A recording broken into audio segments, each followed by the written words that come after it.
Here are 8 things that I would love to see happen this NBA quarantine and looking further into the 2020 to 25 NBA season.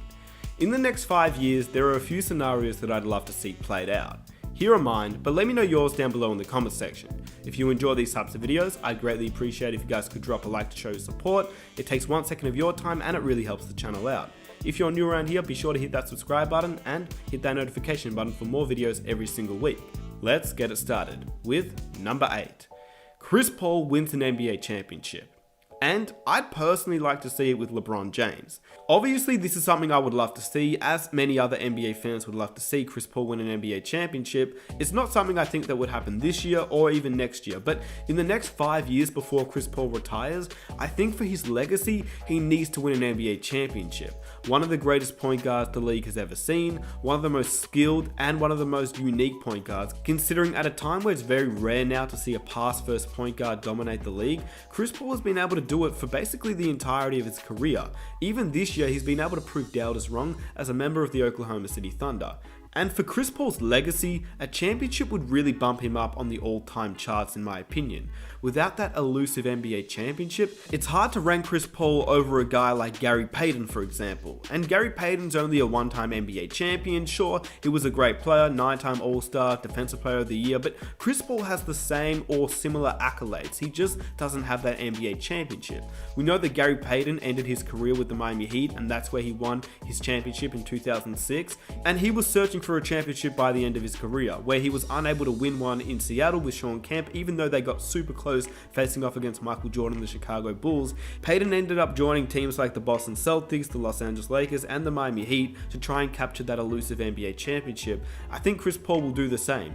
The reason I'd love to see him win it with LeBron James as well is because sure, Chris Paul has the ability to just join any team for a veteran's minimum contract and try and ring chase like Gary Payton did at the end of his career, but the thing about Chris Paul is that right now, he is still super talented. When that contract runs out, he's going to be able to join whichever team he wants, and if he still plays the way he does today, he's going to be able to join a contending team, and considering the money he's made over the last few years, he probably won't try and sign a huge contract. Maybe it could be the Los Angeles Lakers. If LeBron's still there, Chris Paul wants that championship ring. To see him play alongside Anthony Davis and LeBron James to try and win that championship, it would be great to see. It would give LeBron number 4, Chris Paul number 1, it pushes both of their legacies up. It would just be a great storyline. Not to mention, Chris Paul has been so close yet so far on so many occasions. He's played on teams like the Los Angeles Clippers, which was a good enough team on paper to win a championship, and they were so close. He's had injuries at the worst possible times. He's lost games that they should have won.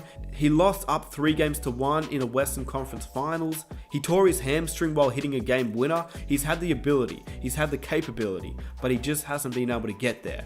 Chris Paul still has the ability to be a great point guard by the time he enters free agency, and him playing alongside LeBron James as great friends could be very interesting to see. At number 7, Damian Lillard demands a trade. Look, I know what Damian Lillard has said in the past, but it's the same thing that many NBA players say.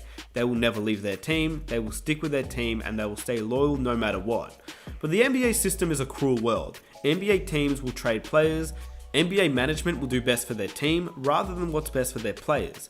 Damian Lillard though is a superstar. He's one of the top players in the NBA, and whilst he is one of those great players, some may see his time in Portland now as just a waste. Obviously last season he was incredible. He led his team to the Western Conference Finals, but last year's Western Conference Finals will probably be the furthest that Damian Lillard will go during his time with Portland. We've seen how bad they've played this season, and the team is somewhat different to a degree, but it's basically the same team with CJ McCollum, Dame Lillard, and a decent supporting cast. To me, it's either the Portland Trailblazers go out there and get a superstar player to pair up with Dame Lillard, or Dame Lillard demands a trade. Because to be honest with you, I don't think there's any chance that Portland's going to go out there and get a superstar player to try and win a championship. It might be a situation where the Portland Trailblazers really just need to make a move, and that may be trading CJ McCollum away for a star player, an all-star player that can really pair up with Dame Lillard and is a tougher combination to face off against than CJ and Dame.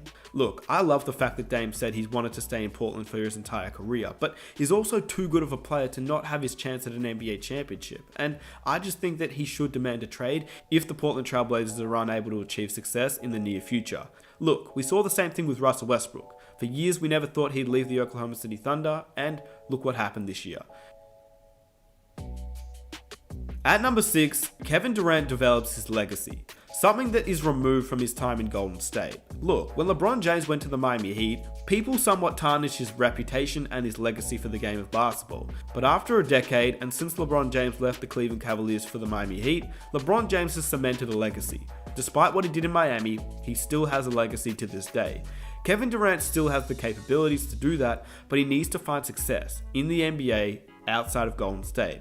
He's now a member of the Brooklyn Nets with Kyrie Irving and has the ability to win a championship if the Brooklyn Nets can stay healthy, mesh, and compete to a high level. There is no doubt that as much as people still hate on Kevin Durant for his move to Golden State, he's still one of the greatest players the league has ever seen. He's 7 foot, can shoot from anywhere, and can score at any time.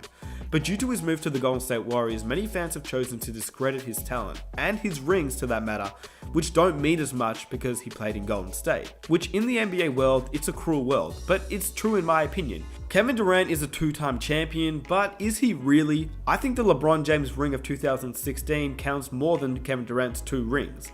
But for Kevin Durant's 2 rings to count, and for people to forget about his time in Golden State, he needs to perform. And one way I think he could do that is at number 5, I'd love to see Kevin Durant and the Seattle Supersonics return. Kevin Durant obviously has said he wanted Seattle back. The Supersonics are a team that many fans want back, and at some point in the near future, I could see the Seattle Supersonics coming back. We know how the NBA works. The landscape is crazy, fans are crazy. If Kevin Durant decided he'd go back to Seattle, if they were able to bring back the Seattle Supersonics, Kevin Durant's legacy would change drastically, even if he was able to win 1 championship in Seattle, if that was a possibility. With or without KD, it's still questionable if the Seattle Supersonics would return, but the history of Jack Sigma, Spencer Haywood, Camp Payton, Ray Allen, it still reigns there. The Supersonics would be a team that I would love to see return to the NBA, and I really hope they can make it happen. And a combination of Kevin Durant coming back to Seattle, Seattle returning to the NBA, that is something that must happen, in my opinion. Now we're going to be looking at a few quarantine scenarios. So, Ben Simmons during this quarantine must improve his jump shot. Imagine if Ben Simmons has generated somewhat of a jump shot going into the playoffs of this quarantine season. That would be insane. The 76ers are definitely a team that have the potential to do well, but they just haven't really clicked on the court. But on paper, it's still a team that has the potential, and we know that anything is possible during this quarantine season. Any team that clicks has the ability to make the NBA Finals, just because it's a very unique situation that we're in. And if Ben Simmons just has any form of a jump shot, it will change the Philadelphia 76ers entire team drastically, because now they can double Joel Embiid, and there isn't any consequence.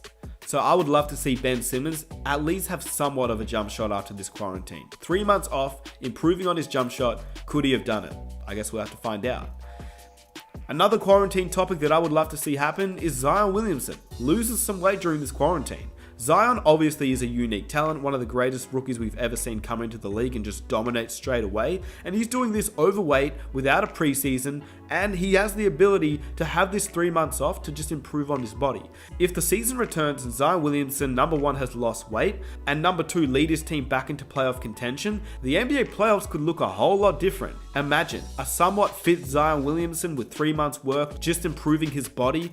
The Pelicans, who are young and just thrive off confidence, this could be a very interesting scenario that we see going into the rest of the season. If there is an end to the regular season and if Zion Williamson loses weight, I would be so excited to see that happen. And at number 2, I would love to see LeBron James play with LeBron James Jr. throughout the next few years. What if you and your son can play the league together? By the way, are you going to be able to stay that long to play? By the way, if he has a chance and it seems like he can make it, you are. What? Got to. You got to do the Griffins. No, you got to do it. Got to. You got to. And same team. Yeah, absolutely. Set up your free agency. Absolutely. That'd be amazing. Yep, and I'm done. As soon as we do it, boom. Go ahead, son. You got it from here. You got it from here. There is that possibility. For the first time in NBA history, a father and a son could play together. And if we're being honest, if any player was going to do it, it would be LeBron James. LeBron is playing at such a level that he could be in the league until he's 50. If LeBron is playing the way he is now, as one of the best players in the league, imagine when LeBron James is decreased in minutes and is coming to the end of his career. He could legitimately play with his son by the year 2025 or even earlier. Bronny Jr. is seen as one of the top prospects in his class, and he's only going to improve, get taller, get bigger with the genetics of LeBron James. Not to mention, teams will just look to draft Bronny Jr. with just the potential that he'll be anything like his dad. Imagine Bron and Bronny Jr. playing on the same team or even competing off against each other. That could be so fun to watch, and for the first time in NBA history, could be a possibility in the next 5 years.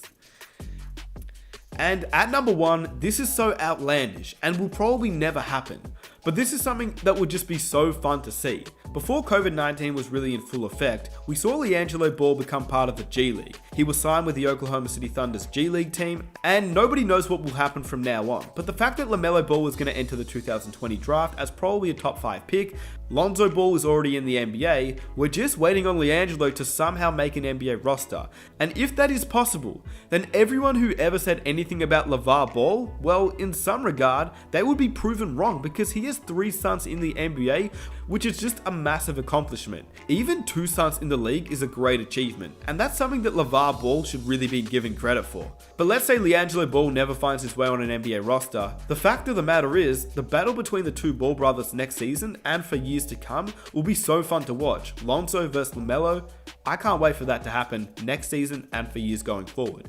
So those are 8 things that I would love to see happen in the NBA throughout this season, next season, and over the next 5 years. Let me know if you have any down below in the comment section. Leave a like if you enjoyed the video, subscribe if you're new, and I'll catch you guys in my next video. I am out. Peace.